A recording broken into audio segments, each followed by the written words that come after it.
right, Coach. So once again, it's great to have you back. So shout out to EA Sports, EA Creator Network. We're actually being able to see the new college football 26 game, and they got coaches now. And I'm looking, I see you on the game. And how does that feel just to be on a video game? This is historic because it was hard to get coaches on the video games. Now we're starting to see them on the games. You're one of the coaches. How do you feel about that? Man, I don't mind it because they actually make me look better than I think I really do in real life.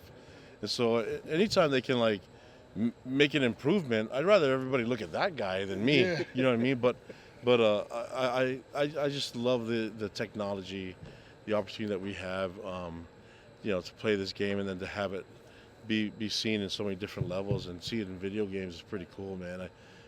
This is a really cool moment. I love today. I love the whole part of this. I mean, I've been around you guys many times with this media days, and so it just makes sense that I'm here with you guys, even at the tail end of it. The first day one. Look at the atmosphere is beautiful, right? This is it looks just like it, right? There you go. There's Cosmo. The band's gone in that one spot because they're on the field. That's crazy. Oh, whoa! Look at that! Look at that! What is that? They gave me some muscles that I don't. I got to go back to the weight room and get some curls done. But yeah, I like that. They're putting a lot of pressure on me, man, because now I have to try to look that way. So I better go and start lifting some weights. I love it. One thing that we talked about before, you said your teams will always play hard. And what I saw last year is a team that played hard. I know some guys left like Tyler Beatty, different things like that. Guys just played hard, and it showed with the team record and everything. And I just got to ask you, the expectation this season because of the uncertainty of the Big 12. Like I just think the Big 12 is underrated when it comes to all the teams that are there. What are you seeing from this team going around? Because you lost some key guys, but you bring in some key guys, and guys are going to step up. Yeah, I think the key was that they have to figure out their own identity. And so I can't force one onto them. I do know one thing, that we're going to work really hard, and during fall camp, we're going to try to figure some things out. And then I think that's going to take form once we get into the field and get ready to go game one. I really feel good about the overall team and the staff and everything that's in place. I know the best place to start is that we've retained all our coaches. Yes. So that's a great start. I mean, that never happens. For us to be consistent, yeah. And then there's others that try to come after them, but I was able to retain them, which I think is a good sign for me that they like me. Yeah. So maybe they like working for me, but I think the key is that they love working and coaching these young men on our team. And so that's the key for me, is having consistency. And now that we have consistency, we're going to work on the intricacies, the details and everything, and try to get us in a position where we can have more success. I know that's asking a lot, especially when you're dealing with a Big 12 conference that has amazing coaches and amazing talent.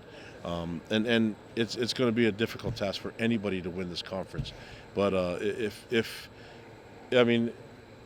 why not us? That's what everybody's saying right now. And so we have to do is do some work. And I like the way that we've worked so far. We still have a long ways to go, and I'm looking forward to us getting that done. I love it. You spoke about great coaches. Obviously, one that you were able to face was Coach Prime, Deion Sanders. I know you guys have a huge respect for each other. Just talk about being able to face him, because he's an NFL Hall of Fame player, right? And you're a former player as well. And just it seems like there was an admiration between both of y'all, both guys getting their feet wet, learning this whole thing in the coaching world, and just to see the success that both of y'all had last year. How was that? Well, first of all, he's super kind to me, and so I remember cheering for him and rooting for him.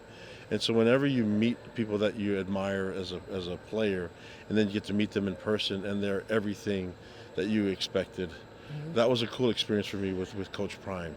That he was super kind and gave me the time, then talked to me and treated me like in such a friendly manner that I gelled with him. I connected. We were able to vibe in a different, even though we're different people from the same level, and I appreciate that about him. I felt his spirit, he felt mine, and we were able to talk about ball and other things. And he's a man of faith, just like I am, and so I can appreciate that about him. We just have to play in this bowl game. You know what I mean? Yeah.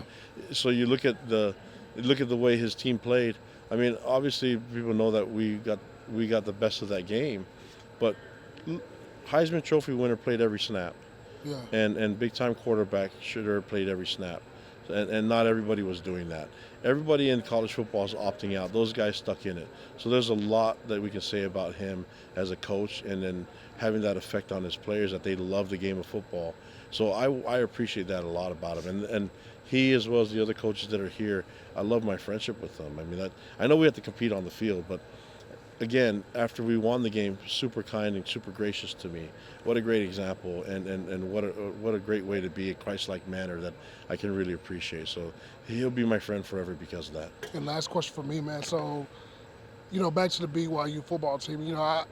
I think the thing was this: last year we saw the wins coming, and then people were like, okay, BYU's there, and then all of a sudden it's like, oh, BYU is here, and they're here to stay. And I admire that because like the team play hard. Once again, I can name those guys on that squad. The guys, they competed at a high level every time. Just talk about having BYU at a point now where people are going to have to respect playing BYU. It's not no longer, hey, it's just BYU. No, BYU is a problem, and we saw that last year. Can you talk about that, why now that people are going to have to look at BYU different? Well, I think the mindset has already been in place. I wish I could take credit for it, but these guys already came. They made a commitment to be at BYU. It's not easy to be a student there. It's a different and unique than anywhere else. Yeah. And so there's a mindset that and an expectation for them, how they live their life off the field, how they live their life on the field, and what they do in the classroom. So there's high expectations. There's a standard set. So they come a different way that is usually you're going to get the best effort and the best mindset.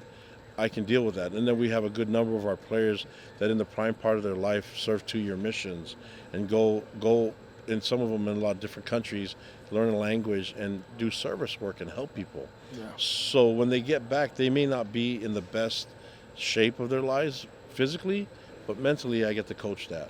So it would be inappropriate for me to take credit for that.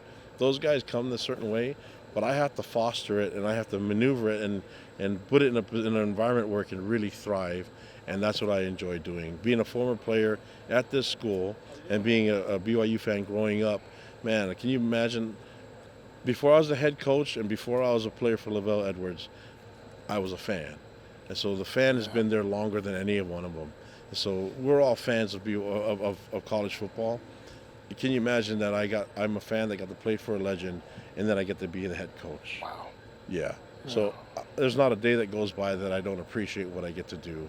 And I have to live my life with gratitude and appreciation. So that's why I love hanging out with you guys, man. You guys are the same way. You love the game, and obviously you guys brought this out so you can see. I can see myself. I don't know if that was an impressive look, but I don't mind them thinking the best of me. So they're basically telling me, Kalani, go work out, go do some lifts, and get on the treadmill a little bit.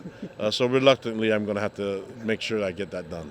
Well, Coach, I want to say this. Congratulations. Like I said, 2 years ago, I saw a coach that looked like a leader.